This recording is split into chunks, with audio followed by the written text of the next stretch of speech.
Sherman. I'm from Camp Ramah in Canada. I live in Ramah in New England. My name is Howard Glass. I'm the director of particular programs for Camp Ramah in New England. So my name is Ron. In Hebrew, that's Ron.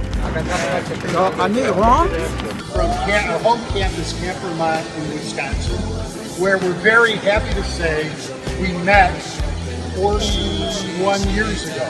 The particular program started in 1970 in Glen Spey, New York, and then moved to Camp Ramah in New England.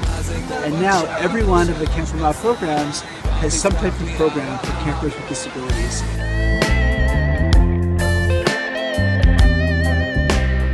A few values that I've learned from Ramah and that have always stuck with me is the community and the friendships that I've made over the years.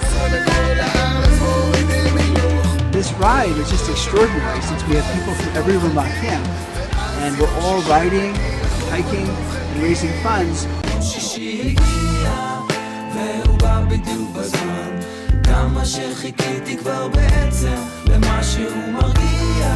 ואם הוא פה אז זה סימן שהלך עוד שבוע בשקט